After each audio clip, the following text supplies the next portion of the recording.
I loved the Ninja Turtles. It was like the first thing I was ever a fan of. Like, I remember being 4 years old and wanting all of the toys, and I remember those toys and how much love was put into their designs and the props and the package art, and everything about it was like funny and weird and told a story, and I loved it. So it's like I have such nostalgia for it.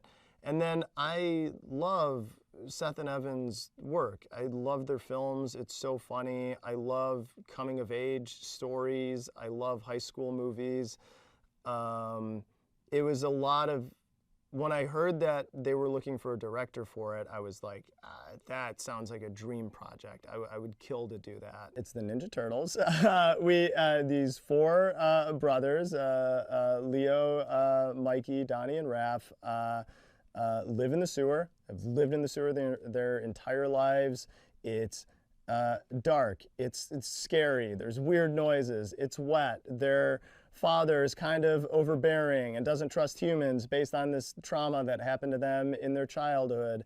And they've become teenagers, and they are getting restless about their life, and they want more. And they see the human world, and they're on the internet, and they're familiar with human culture, and they sneak out into the world and see movies and see things, always from the shadows. They just want to be normal. And for them, that's impossible because they're kind of mutant turtle monsters is how they see themselves. And through meeting their first human friend, who they help out, April O'Neil, and seeing her not run away in terror, they concoct a plan that maybe if they help enough people out, if they help out the entire city of New York and stop this criminal that's been terrorizing the city, that maybe everyone would accept them and embrace them, and they could finally get what they wanted. So they go on that journey, and it doesn't go as they expect. It's one of the most like essential teenage emotions and feelings and desires. It's this like desire to belong, to fit in, to be accepted, to be seen for who you are and known for that, and loved for that. And it's really confusing as a teenager to navigate other people's emotions and feelings and the things they say, and to understand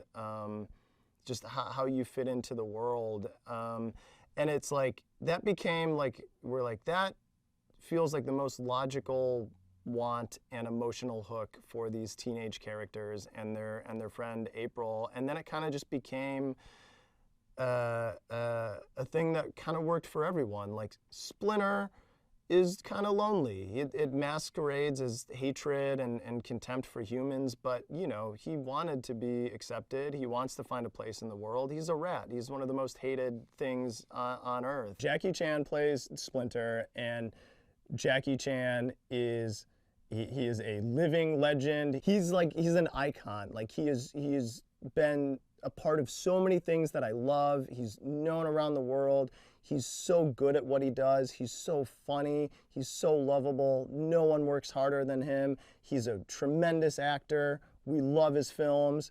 We talked about the idea of like, would he be Splinter? That won't happen. And then we got him, and he was so delightful to work with. He's everything you've heard. He's like hardworking, wants to do as many takes as possible, wants to make sure he does a good job. Really gave a lot.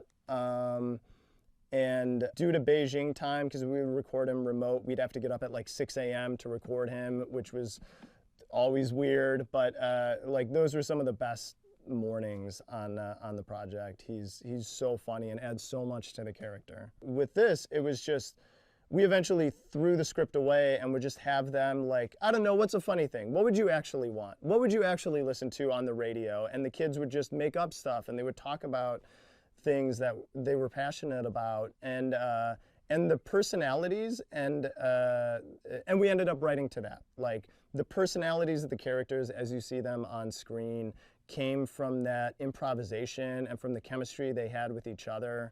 And it was so much, we couldn't have written it. There's no way. The bacon, egg, and cheese scene in the film is like, Seth described it as like, that's comedy that I would describe as unwritable. Like, it only works because they just did it and they just went off on a riff together. We have Paul Rudd as Mondo Gecko, who is so funny and likable, and like the bromance between him and Mikey, there's chemistry and it's engaging and it's so funny. Natasha Dimitriou as Wingnut, Rose Byrne as Leatherhead, Seth Rogen, obviously, and John Cena as Bebop and Rocksteady. Post Malone as Ray Fillet, who he was the nicest man, and it was such a fun record. Hannibal Buress as Genghis Frog, which is also very funny. Maya Rudolph as Cynthia Outram, the other villain, the real villain in the story. Giancarlo Esposito as Baxter Stockman. We were like, Ice Cube would be amazing. He's so funny. He's such a good actor. He created gangster rap. He's like, he would be perfect. And we met with him, and I think the moment we said, like, okay, the character's name is Superfly and he looks like this, Ice Cube kind of like laughed and smiled, and we're like, I think he's in. We think he's gonna do it. It's a comedy. It's so fun to enjoy in a room filled with people and to just laugh in a crowd. And we put so much work into the visuals, into the artwork. It really looks its best on a big screen, and I wouldn't want to miss the opportunity to see it play big.